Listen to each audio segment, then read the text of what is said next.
ಉತ್ತರ ಕರ್ನಾಟಕ ನ್ಯೂಸ್ಗೆ ಸ್ವಾಗತ. ನಾನು ಪ್ರಿಯಾ ಶ್ರೀಗುರು. ವಕ್ಫ್ ಇಲಾಖೆ ಅಕ್ರಮ ಆಸ್ತಿ ಗಳಿಕೆ, ದುರುದ್ದೇಶದಿಂದ ರಾಜ್ಯದ ರೈತರ ಆಸ್ತಿ, ಮಠ, ದೇವಸ್ಥಾನಗಳ ಆಸ್ತಿ ಕಬಳಿಕೆ ಮಾಡ್ತಿದೆ ಎಂದು ಬಿಜೆಪಿ ವಕ್ತಾರರಾದ ಸುಧಾ ಹಾಲ್ಕೆ ಅವರು ಆರೋಪಿಸಿದರು. ಈ ಕುರಿತು ನಗರದಲ್ಲಿ ಸುದ್ದಿಗೋಷ್ಠಿ ನಡೆಸಿ ಮಾತನಾಡಿದ ಅವರು, ಕೂಡಲೇ ಸರ್ಕಾರ ವಕ್ಫ್ ಮಂಡಳಿಯನ್ನು ರದ್ದು ಮಾಡಬೇಕು ಎಂದು ಒತ್ತಾಯಿಸಿದರು. ಈ ಬಗ್ಗೆ ಹೀಗಾಗಿ ಕಲ್ಯಾಣ ಕರ್ನಾಟಕ ಸೇರಿದಂತೆ ರಾಜ್ಯಾದ್ಯಂತ ಮಠಾಧೀಶರು ಒಂದಾಗಿ ಹೋರಾಟ ನಡೆಸುತ್ತಿದ್ದಾರೆ. ಇದನ್ನು ಗಮನದಲ್ಲಿಟ್ಟುಕೊಂಡು ಸರ್ಕಾರವು ಕೂಡಲೇ ವಕ್ಫ್ ಮಂಡಳಿ ರದ್ದುಗೊಳಿಸಿ ಹಾಗೂ ವಕ್ಫ್ ಬೋರ್ಡಿನಿಂದ ರಕ್ಷಿಸಲು ಸ್ಮಾರಕಗಳನ್ನು ತಕ್ಷಣ ರಾಷ್ಟ್ರೀಕರಣ ಮಾಡುವಂತೆ ಒತ್ತಾಯಿಸಿದರು. ಇದೇ ವೇಳೆ ಮಾತನಾಡಿದ ಅವರು, ಕಾಂಗ್ರೆಸ್ ಸರ್ಕಾರ ದಲಿತ ವಿರೋಧಿ ಸರ್ಕಾರವಾಗಿದೆ. ದಲಿತ ಅನುದಾನವನ್ನು ಗ್ಯಾರಂಟಿಗೆ ಬಳಸಿಕೊಂಡು ದಲಿತರಿಗೆ ಅನ್ಯಾಯ ಮಾಡಿದ್ದಾರೆ ಎಂದು ಕಿಡಿಕಾರಿದರು. ಇನ್ನು ಸುದ್ದಿಗೋಷ್ಠಿಯಲ್ಲಿ ಬಿಜೆಪಿ ಮುಖಂಡ ಅವಣ್ಣ ಮಾಕೇರಿ ಸೇರಿದಂತೆ ಇತರರು ಉಪಸ್ಥಿತರಿದ್ದರು.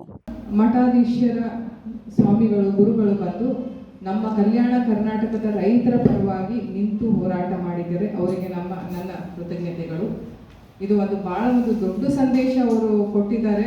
ಆಮೇಲೆ ಅವರು ಬಲವಾಗಿ ನಿಂತಿದ್ದಕ್ಕೆ ಇಡೀ ಸಮಾಜನು ಎಲ್ಲರೂ ನಿಂತ್ಕೊಳ್ತಾರೆ, ಎಲ್ಲರೂ ನಿಂತಿದ್ದಾರೆ, ಅದ್ರ ಬಗ್ಗೆ ಪ್ರಶ್ನೆ ಇಲ್ಲ. ಬಟ್ ಅವ್ರು ಮುಂದಾಗಿ ಬಂದು ಈ ಸಂಘಟನೆಗೆ ನಮ್ಮ ರೈತರ ಪರವಾಗಿ, ಕಲ್ಯಾಣ ಕರ್ನಾಟಕದ ಪರವಾಗಿ, ಹಿಂದೂಗಳ ಪರವಾಗಿ ಏನು ಒಕ್ಕೂಟಾಗಿ ಏನು ಹೋರಾಟ ಮಾಡಿದ್ದಾರೆ, ಅದಕ್ಕೆ ನನ್ನ ಕೃತಜ್ಞತೆಗಳು.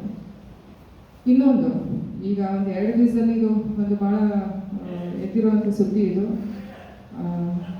ನಮ್ಮ ಬಹಳ ದಲಿತರಲ್ಲಿ ಬಹಳ ಉತ್ತಮ ಲೀಡರ್ ಆಗಿರುವಂಥ ಮಲ್ಲಿಕಾರ್ಜುನ್ ಖರ್ಗೆ ಅವರ ಫ್ಯಾಮಿಲಿ, ಅಂದರೆ ಅವ್ರ ತಾಯಿ ಆಗಲಿ, ಅವ್ರ ಅಜ್ಜಿ ಆಗಲಿ, ಅವ್ರ ಸಿಸ್ಟರ್ ಅವರಾಗಲಿ ರಜಾಕರ ದಾವಣೆಯಲ್ಲಿ 1948 ಅವ್ರ ಮನೆಯನ್ನು ಸುಟ್ಟಿದ್ರು ಅಂತ ಹೇಳಿದ್ರು. ಸೊ ಅದನ್ನು ಯೋಗಿಜಿ ಅವರು ಅದನ್ನು ಪ್ರಸ್ತಾಪ ಹೇಳಿದರು.